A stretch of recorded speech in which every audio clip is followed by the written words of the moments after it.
Well, I hate to come to this, but this guy's made the dumbest video I think I've seen in my life. For one thing, a group called Stop Killing Games, well, followed by the guy who made the Goran's Mine for Half-Life 1 and 2, he made like this petition going on around the whole states and whatever and countries and whatever it is, right? So he wants games to stop being killed. Like, for example, there were some games like that require online that even though they have single player content. The Crew, the Forza series, the Gran Turismo series, you name it. Why do we need these online connections for single player games? I have no idea. And one of my biggest arguments about this is that why would you have something that has single player content where most players are going to play single player content and you just shut off the servers and there's no way for people to play them? You take their money and then you just run away. That's all it is. That's all these online only stuff does. Unless if it's really meant to be online, then I wouldn't be saying anything, but this is a completely different story. The Crew also had single player content, and that was shut down, and that is where a lot of people had enough, and they wanted petitions. Yeah, a lot of these YouTubers now and game developers, such as Running with Scissors and World of Long Plays, are telling people to sign the petition. So, potentially, Europe is about to get themselves saved. And there's been a lot of these little retro advertisements that I'm sure a lot of you guys have seen on the internet. So what they do is that they take the games you play in single player, and then you can't play it anymore because the server's shut down. And it's funny because another game called SimCity, which came out on PC from EA, and it used online only, even though it has single player content, or at least no multiplayer for exactly. So funny enough, EA also said that there was no way for you to play single player, even though modders have found a way to debunk this and made it playable offline. Another game called Need for Speed, a reboot game that came out on PS4 and Xbox One, that game required internet, even though it was single player focused. They took to frustrations on EA and they made a game available for offline. Wow, which should have been in the first place. So in this regard, this guy says he's worked with Ubisoft before, and holy cow, this is to give me the same exact energy as I've been hearing. Now, in case you guys are wondering about Ubisoft, they pretty much tell people to get used to not owning games. Yeah, what a nice take, isn't that right? Some of their games require online for internet connections for something. Maybe like I would understand just like downloading or whatever, but just to play their games, different story. I wouldn't care if, again, like I said, I wouldn't care if games online only, online only. That's fine. But we're talking about games that have single player content here. And this guy's been getting a lot of backlash as of late. So, with all the backlash, he made this long point of nonsense. Like, here's the funny thing. He self-admitted that he won't talk to Ross in a live stream, to be exact. You know, that also makes you look bad. If you don't talk to him and get out of the way why you think of this and that, then you really make yourself look like a bad guy. And so this guy says single player games are online only are rare, not so rare anymore, not at all, which is a good comment that makes perfect sense. Isn't the idea to get the companies to give players tools to run their own servers when the company wants to kill off their own servers? Actually, that is true. There happen to be some games that actually do that. Like some of the Valve games or anything you can think of. Yeah, Team Fortress 2, like, they may have their own dedicated servers, but a lot of people also have their own servers. Friday the 13th, the game also had dedicated servers, but also let you guys do your own servers too. But Friday the 13th shut down, even though it just got single player content, not like long before it was going to die, and then the server plugged, and you can't play it anymore. Dead by Daylight's a different story. It's just online only, and it's still going strong to this very day.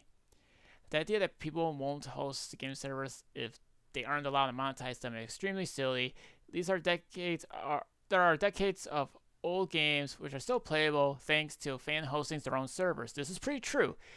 The official matchmaking servers of Counter-Strike Global Offense shut down recently after Counter-Strike 2 came out but the game isn't rendered unplayable. You can still go back and play on community servers. And yeah, I mean, all Counter-Strike 2 is, it's just the same game as Global Offense. It's just, well, a remaster of sort using the Source Engine 2. And this is exactly what it says. This person pretty much has the idea. The only thing you miss about the crew is that it has single-player content or a campaign. They kill the whole game, not only the online part. That is another true thing. Oh, the angry video game nerd quote? That's actually true. What's the most important aspect of any game? Well, being able to play it. That was the first quote from the Atari 5200 because the controllers refused to work. But you get what I mean. Maybe we can look a few more comments before we get to the video. The crew was online only because Ubisoft wants to use online DRM. There was a single player mode. That is true. I've never really played the crew. I've always heard a lot of people didn't like the game when it first came out. But I guess it grew on people. Because I guess it has its own fans. The problem with the crew was it sold at full price even in 2023. Nobody wants buyers. Oh, and here's another thing. Even when you own the crew, you can't even play the game regardless if you buy a digital. They took away the access from you.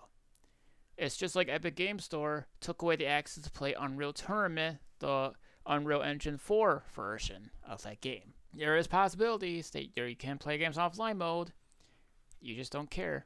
But let's get to the video. Hi, my name is Jason Thor Hall, also known as Pirate Software Online. I've been in the gaming industry for about 20 years. I used to work at Blizzard Entertainment, then Amazon Game Studios, and now I own my own studio, Pirate Software, by the same name, which is an indie studio. Oh, Blizzard, not Ubisoft. But still, Blizzard also has their own nonsense when it comes to online-only stuff. So I'll point out to my own mistake on that one. But again, Blizzard has only done a few dumb stuff. For one thing, they call Overwatch 2 when it's really Overwatch 1. It's a misleading title. And another thing I should mention too is that another game they made, Diablo 4, well, it requires online internet. Yeah. Why? You literally have the trilogy that lets you guys play single player. Even the remaster version of the second game, you still lets you play the single player regardless, even if you are online or offline. No matter. But Diablo 4, just online only, that's a big L in that one. But you get what I mean. And I've been here for about 8 years now. I also run a massive community. We've got about 180,000 people in Discord, and most of no one cares. What I do is try to teach other people how to make games. Paywalls are bullshit in the way. It's incredibly important to me that paywalls show them the tools to do so and try to do everything without any paywalls or bullshit in the way. Yeah, I'm sure you are. It's incredibly important to me that we keep making games and that the next generation has the tools to do so that our medium doesn't die out. And it never will. And that's the whole intention of all of this. So with that in mind, that community brought me this and tried to get me to sign it. And I don't want to. Number one, I can't because I don't live in Europe. But number two, there is a USA one. I wouldn't sign it even if I could. And I'm going to kind of go through this and try to explain. No, there is a US petition one as well. So it doesn't just have to be just Europe. The reasoning as to why that would be the case, without all of the internet hate machine that's grown up around it. Oh, here we go. So let's go into how this works and why this is an issue to me. First things first, what is an initiative? So an initiative is actually not law. It is something that you put together so you can put it up in front of representatives and they can start the conversation. The reason why I have a problem with Stop Killing Games is specifically it starts the wrong conversation. If we're trying to kill off the practice of developers putting together a live service game, pitching it as a single-player experience, and then taking away support in the future, this ain't it. And the reason why is...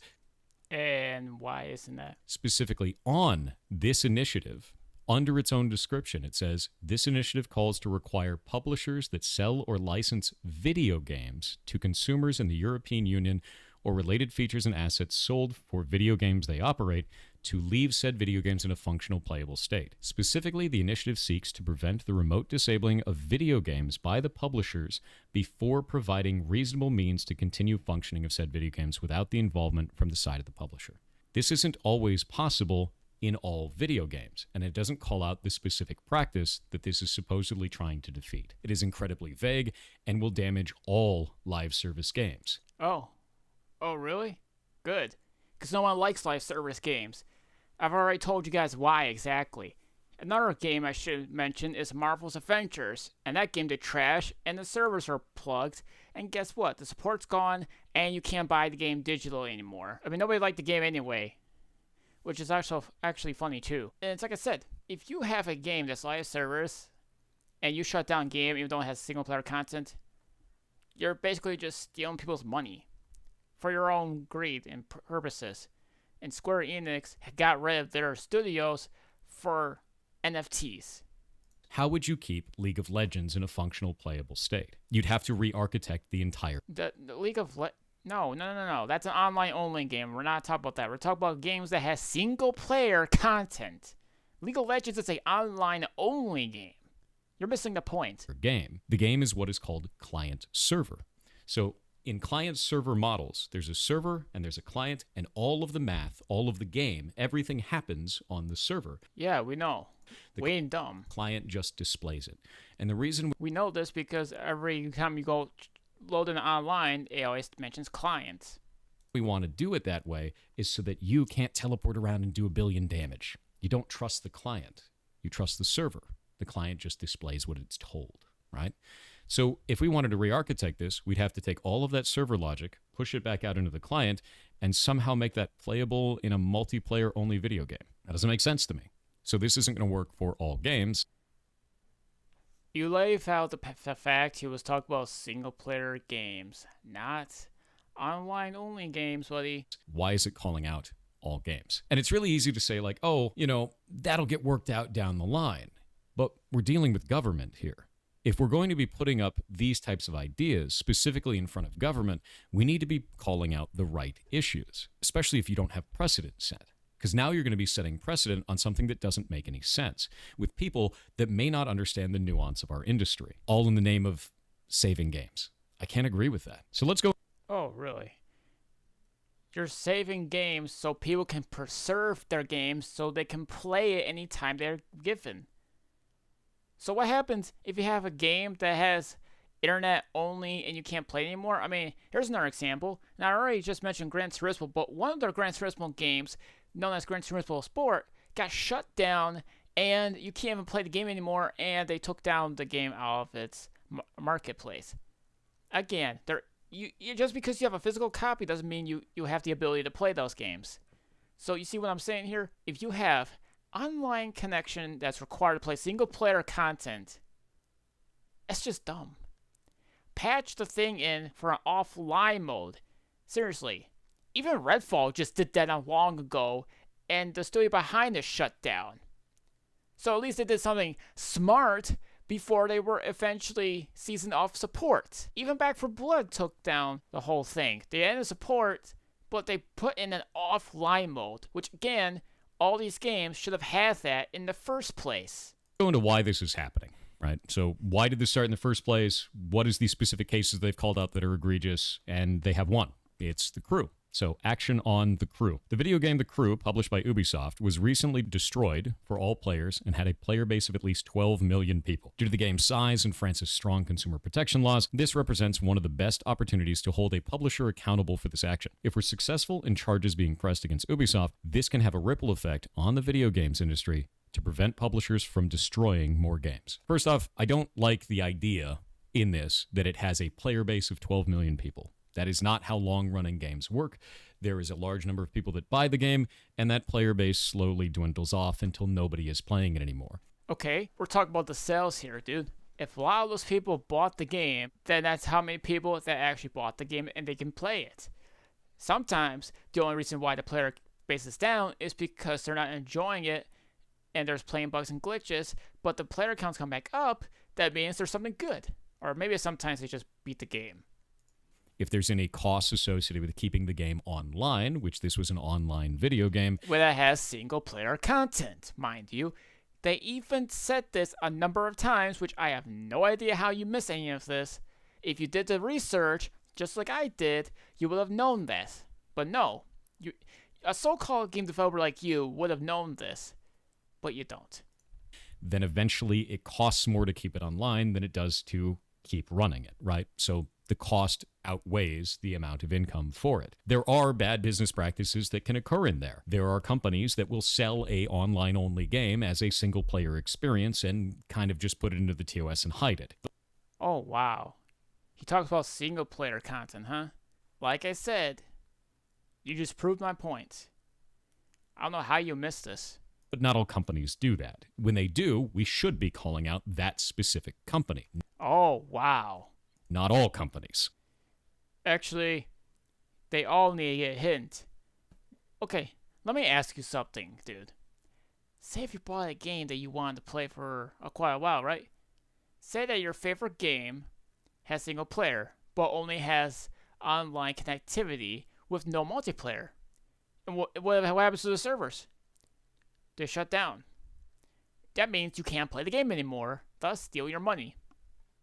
So let's take a look at this and find out more about the crew itself. If we pull up their Doesn't matter if it's physical or digital either, by the way. Wikipedia, we can see that the crew was actually created in 2014, which, much to the hatred of all of us oldies on the internet, was 10 years ago. Oh. It has single player. You're in the right page, buddy, but you've decided not to scroll down to see that says single player. Holy cow, I have no idea how you missed any of this. The game has single player content, point blank at your face, dude. But let's look at the gameplay. It's a racing game, dude. The single player campaign was up 20 hours long, entailed criminal groups and whatever. Players can also have the ability to participate in mini games, skill challenges that can be found across the world. They were triggered by driving through them and included objectives such as waving through gates and staying close to a racing line as possible for a period of times. Holy cow, guys. This game has single player content. So this was an online-only racing video game developed by Ubisoft Ivory Tower and Ubisoft Reflections and published by Ubisoft. So all Ubisoft, right? With that in mind, it said it was a scaled-down recreation of the contiguous United States and included both role-playing and large-scale multiplayer elements. So it had a massive multiplayer component to it. It is an online-only service-based game. And they shut it down 10 years later. On March 31st, 2024, Ubisoft Look, single player. Says on your screen. Shut down the game's servers, rendering the game unplayable, which is normal for live service games. The only thing that I can see in here that could be a problem is if they posed it as not an online-only experience. Oh my gosh. In the same Wikipedia page, the single player campaign says it right in your screen, which if you actually read instead of talking out of your butt, you wouldn't be here. I wouldn't be here talking about this. But everything that I found online shows that the game was always marketed as online only. If you're going to be buying an online only game, that means it can only run when it's online. Yes, that's to my point. When it comes to single player games on online internet, it can only run if it has internet. But it's been proven otherwise that they can still be run offline regardless. The developers or publisher chooses not to include that, if they even wanted to. Servers need to shut down in the future, far in the future. It makes sense to me for the access to that game to be cut. No, they can have an offline mode, which is something you're not getting to the point of. If it's online only. If it's a single player experience that has online only functionality specifically just to shut down the game in the future, and the online only doesn't actually add any gameplay functionality, I'd agree with you. That's a shitty business practice. But that's oh my gosh. That's what the whole group was talking about. Really rare. And in the specific cases where it does happen, we should call out that, not just all games and not all live service games. Further, there's more context to this. It actually had a sequel that came out in 2018. That is true. But what if people want to go back to play the first game to see how it is, right? Does this make sense? And then it had another sequel that came out in 2023. And if we go to the crew's SteamDB, which again is not going to be all of the player base for this. It's only going to show the ones who were playing it through Steam. It was on multiple platforms. We look at the max here. It did start out with a sizable amount of community, and then it degraded. And it had a major drop-off in 2018, which is the same year that it launched a sequel. This is normal. When a sequel comes out, a lot of the player base, if the sequel doesn't suck, will move over to it. And then the servers effectively die. You can't run a live service game on this few players. You can't most of the time, especially not if there's anything else that goes into it. And if we go into that anything else, and we could see that there was license problems. So on December 14th, Oh my gosh, here we go. License problems. You know, it's actually funny. You initially purposely skipped the fact that there's a single player thing. If you actually took the time and read the wiki that it says the single player content is in the game, then no one would be calling out for your nonsense. But yes, the game did require constant online connection to play. Another point I want to bring up too is that they've also said that they could have just taken it down, the online stuff, but also patching the offline one for anyone that wants to play. They wouldn't even care if it was like digitally gone because of licensing, because that is a common thing. But if they were just to patch in an offline mode for anyone that has a physical copy or own all digital versions of the game, then this wouldn't be an issue. This is something that StopKillingGames have also pointed out to the fact. But you chose to ignore the fact. Which again, not everyone has good Wi-Fi, which I will point out to you. Not everyone has perfect internet, and you know this. Why aren't you talking about that?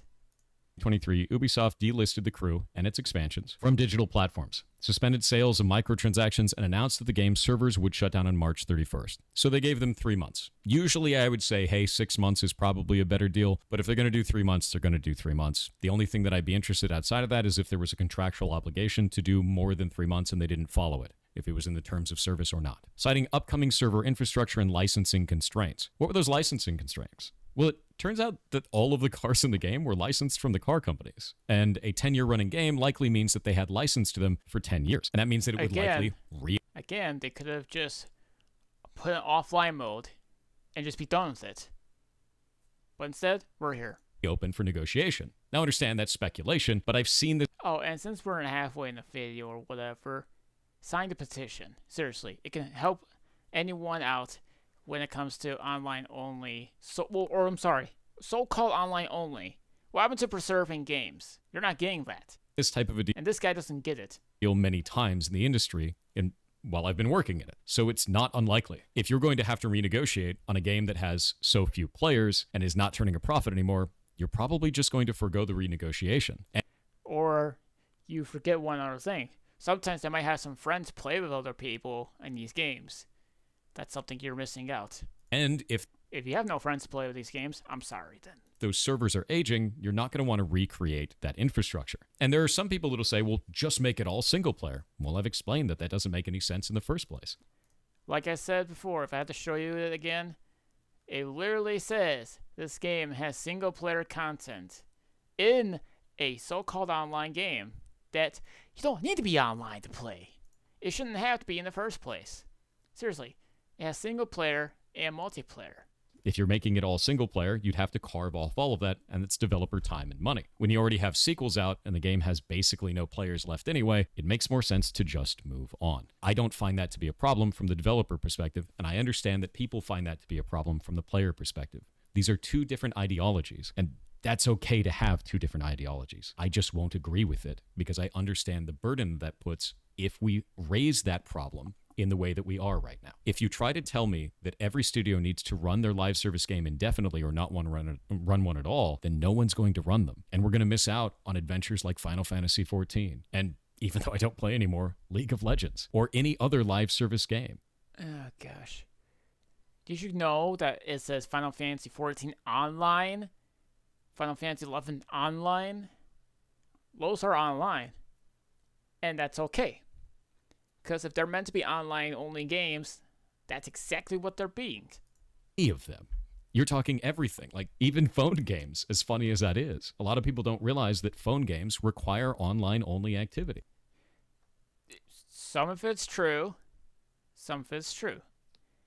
Some of it is only reason why you need it online is because, one, updates, and two, microtransactions. But other than that, some of these games don't even have multiplayer, and despite that, they still require this. What about things like Pokemon Go? What about stuff like Monster Hunter Now? Oh my gosh, and they're all single player you mentioned. Holy moly. What about any of these? Seriously, there's another game called Mighty Doom, and that one is single player. And they shut down the servers because Microsoft, of course. But we also got some other games that are on mobile. You can pay, you can get them for free. Get them for free, which is still have you play online. But there's also some mobile games that let you play offline. I don't know how you not know this. You got this Blizzard thing in your head or what? We'd never get any of them. And that's why I think this needs to not be vague. It needs to be specific about the business practice it's trying to defeat. That's exactly what they've been doing. They've been specific. How you miss this? The only reason they made this is so people can preserve video games and not have your games be killed and burned out.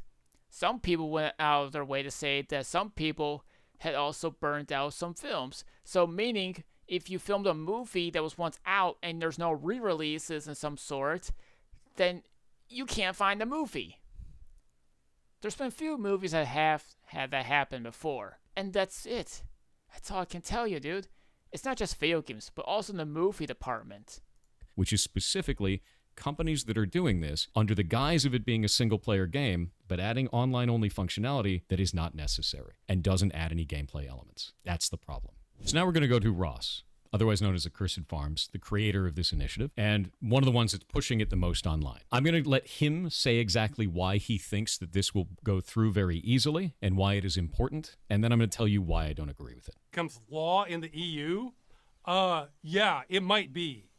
Now, it's not a guarantee, but I think if we get the signatures, this passes.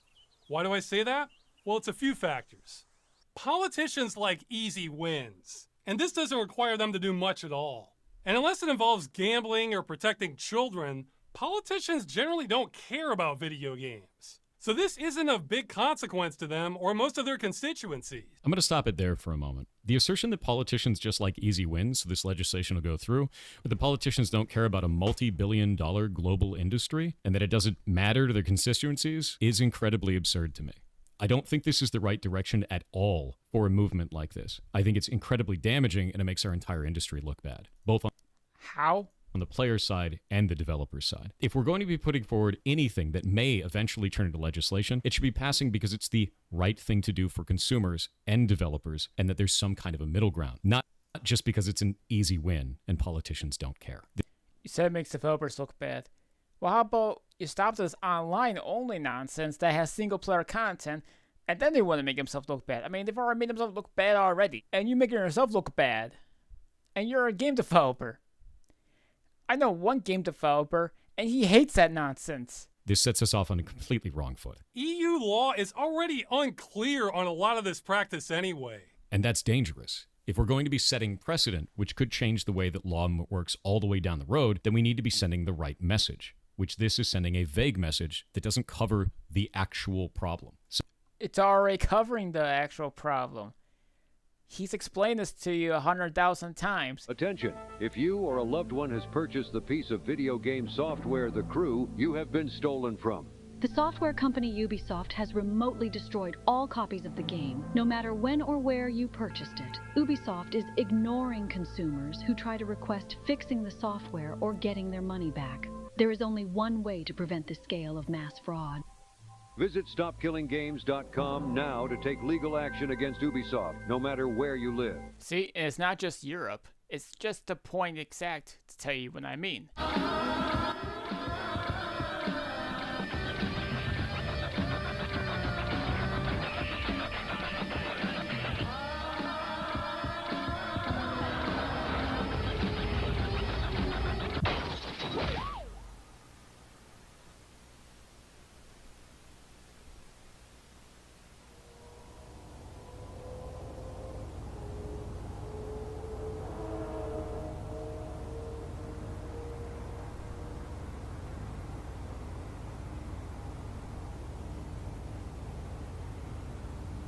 I know. I could drive around in this game for years. Did something go wrong with the computer? What do they mean,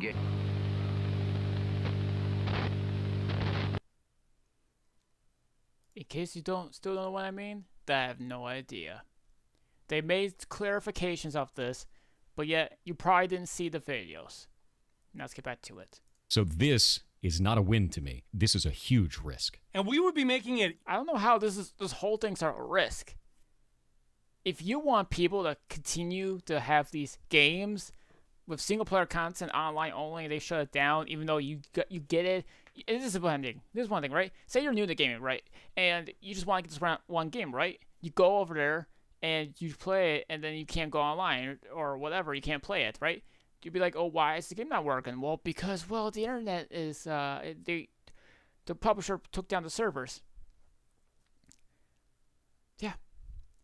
Seriously. Not many people know around the world that this can actually be a thing. And you're not helping. Easy for them to settle it. It falls in line with other consumer practices. See? You know how when you buy something, you're generally allowed to keep it? In the case of live service games, in the terms of service for those, you are not buying the game. You're buying a license to the game. Excuse me. You're buying physical copies of a game disc. And that's the part that's really different here. Seriously, I don't know how you're buying a license to the game. You're not buying a license to the game. You don't own the rights to the game. You own the rights to play the game. You're preserving games. PlayStation games, Xbox games, Nintendo games, Atari games, whatever games, right? You get a physical cartridge or a game disc and you play it. That's how these things work. You keep the game forever. Even on the Sony's E3 conference with PS4, you keep the game, you trade the game, or, you let them borrow the game, or, again, you can keep the game forever and you can play it any given time. But these games, that with online-only servers, despite having single-player content, this isn't the case. If we don't like the idea of live service games as a whole, I get it. Don't play live service games then. Oh, wow. How about this? I pray that you don't have live service games ever. Don't agree to those terms. But if we're under this weird idea that we need to get rid of all live service games or damage that practice in any way to keep in line with consumer policies, it is in line with consumer policies. How? This guy's doing everyone a favor. And how? Get rid of the online stuff. Put offline modes into the games that has single player content. It shouldn't be this hard. I don't know how you don't understand this. Even, like I said, your comment section is destroying you. And this is a guy who says, oh, look at this. Valve solved this problem 20 years ago. All their multiplayer games are playable offline. This is exactly what this is what I'm saying. If Valve can do it, why can't anyone else do it? Data miners would have found a disable offline mode in the code of, like, this timestamp right there. Meanwhile, whole servers are going up for consoles when it's shut down digital storefronts. That is true. That's another true fact. They've dropped support for the games, but they can still boot up the games right now and play online without any issues. Another win-win comment. Or we could just have our own servers, And that is a thing. Gary's Mod's another example. This is going to kill live service. I already signed a petition. You don't have to keep selling it to me. Oh, man, that's funny. As a player turned dev myself, I'm disappointed. It's like people don't remember. Let's see. Modern Warfare 3. Host a game with friends. It's not something I do often, but the option is there, and it costs companies that made the game nothing. The new Modern Warfare 3 is unplayable. This is what I mean. You can host your own servers, but Modern Warfare 3 is unplayable. People can make their own servers. Well, some people actually has their own donation pages for servers. And those are a thing, by the way. I know what I'm talking about. I think Gary's Mod's one of the huge examples of this. If the publisher developer wants to permanently shut down the game, I don't see why they want to release a server portion of the game to the community members to host their own expense, a bit like what DICE does with older Battlefield titles. This is another prime example, because DICE, in their Battlefield 3, 4, and 5, people can also make their own game servers. Sometimes they have their own rules or whatever, but you get it. Every server has their own specific rules, or you get it what I mean. But anyone that catches cheaters, they can just outright ban them. Many private servers exist without monetizations. You're just wrong. That's exactly another point. There is an existence of this. You need to monetize these servers, and you, the creator, have to pay for the servers, not the game developer. Yeah, even some games can actually violate their own terms of services. This guy's got the same energy as Ubisoft, basically. If it wasn't, it wouldn't be there in the first place. So this doesn't really make a lot of sense to me. You're not buying the game, you're buying a license to the game. In the niche... Again, if we're buying a license to the game, we have the rights to the game, as in we can make our own series. Like, do you know what you're talking about here? You say you've been a game developer for 20 years. You don't sound like it. Cases where a studio is trying to sell a game as if you are buying it or purchasing it or using that language specifically, and they give you a live service game instead, I agree that should change. And we're buying copies of games. Physical, digital, it makes no difference. The only difference is that if you get the game digitally, they take away by delisting the game. Physical is a different story. Unless if there's a lawsuit, then they're forced to destroy their own new copies of these games. But the customers can still keep them, which is fine. But you still don't seem to get the point. That language should change. You are not purchasing the game. You are not buying the game. Yes, we are. We own the game. Physical. This is me, right? I have a game case right in my face. I can play the game anytime I like. That's me taking out the disc. That's me closing the game. And there's a game disc in it. So I don't get it. You are paying to have a license to a live service experience. I get that. Is that what this is doing, though? The initiative is not trying to call that out specifically. It's trying to say that all games need to stay in a functional, playable state, which is not calling out the language that is being used to manipulate the player. Call that out specifically, not this vague bullshit. And finally, this is a diversion from really serious topics that politicians would prefer not to deal with. That's really gross to me as well. The idea that this is just a diversion from serious topics and they can get an easy win in and we can just push it through and there won't be a lot of pushback on it and they're not going to have to think about it too hard. That's crazy dangerous, dude. If you're going to be setting precedent, if you're going to be putting forward something that you want to start a conversation to eventually become legislation, and these are the reasons for it, not only can I not agree with the initiative, but I can't agree with you. And I think that the tactics that you're using here are really disgusting. So yes, I won't agree with that. And I won't agree with Ross. There's no way around that.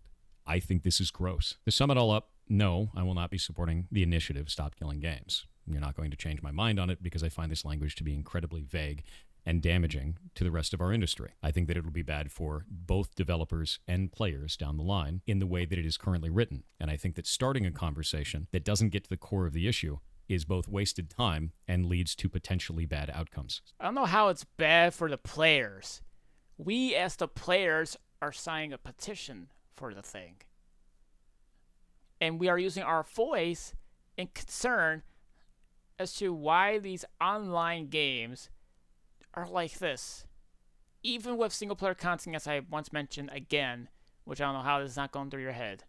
And I think that starting a conversation that doesn't get to the core of the issue is both wasted time and leads to potentially bad outcomes. So, if we want... Which I don't know how it's leading to bad outcomes. We as a consumer are raising our voice in disapproval in this nonsense. I want to talk about this. Let's talk about the actual bad business practices. In the case that a studio is making a live service game and they sell it to you as a product, they say that you are purchasing the game or you are buying the game, when in reality you're actually purchasing or buying a license to that game. I think that we should be fighting about that. That needs to go away. A player should be well informed at the point of purchase that they are purchasing a license, not buying a game. And the reason that we have those licenses in the case of client-server interactions, like we had before, we're talking about client-server games, is so that they can ban you when you cheat at them. They revoke your license. That's why they revoke your license, to protect the gameplay of every other player that you're impacting when you cheat at these games. Don't you mean they're just banning the players for cheating? You know banning can happen, right? And we're not talking about when you buy a game or whatever. Even if you are banned online, you can still play the single-player content regardless. And I know what I'm talking about, too. Anyone that cheats online only gets banned online of the game. Single-player portion, you can still keep playing the single-player portion. I know a buddy of mine who happened to run into that issue. so I know what I'm talking about. That needs to exist, but it needs to be better informed to the player at time of purchase. So I agree on that. This doesn't bring that up, though. It just attacks all video games that have online-only components. Oh, no. Again, you're missing the point. And says that they need to keep being able to be played indefinitely. That doesn't make any sense to me. Aside from that, a lot of people really like live service games as they exist. No, they don't. No, they don't. No, they don't. I want you to name me some people that actually like it. Oh, I know one, dude. Oh, his name is E, last name A. Now, so trying to kill off all live service games, as some people have said online, doesn't make any sense either. Live service games are a great way to get away from the real world. Oh my gosh, so can offline games. They're about social interaction between players. Some people get married in them. Some people met their spouse in them and then got married in them. It's a really cool thing for a point in time in which you're having that social experience. And to destroy that just because you don't like them is very weird. I don't think that makes a lot of sense to me. I also don't think it makes sense the way that Ross is posing this is why it's going to pass. If you're trying to say that we don't like... You're trying to say that we don't like the games because, oh, people get married and they meet each other in video games. That's not the case. Again, you're missing the point. I think that's incredibly inflammatory and could lead to a lot of damage to both what he's trying to stop and to games as a whole. To say that the government just doesn't care and this is an easy win and we're going to get it through is disingenuous. You're talking about a multi-billion-dollar global industry. To think that the government isn't going to be meticulously looking through this and looking for flaws and holes is absurd. So I don't think that's honest at all, and I find it disgusting. So for everyone who's mad about that, fine. Be angry about it. And that's exactly what you just encouraged. You said, hey, you want to be mad? That's fine. But guess what? You made like this whole giant paragraph of all these things. He's been an indie dev for 8 years now, and the time he's made less federal wage. He gained financial success last year due to the community supporting him, what he does. Well, I don't think anyone's going to support you after this. I'm not going to change my stance on that because I can't agree with this, both as a dev and a player. I see the danger involved, I see the vagueness in the language, and it doesn't make sense to me. If we want to fight for better conditions for players, then fight the actual problem. Don't make new ones. Hi. Okay, whatever you say. But guess what? I guess the backlash got into him because he made a part 2 of this. Where? Not too long ago. I'll have to check that out at some point. But still. I don't know why this guy thought it was a good idea to talk about this. I only know this because someone that live stream was talking about this thing. So I looked it up myself, and yeah, that was the worst video that I've ever seen of a game developer. One of the worst. Not the worst, but definitely one of the worst. But anyways, I think that's all I'll be doing it.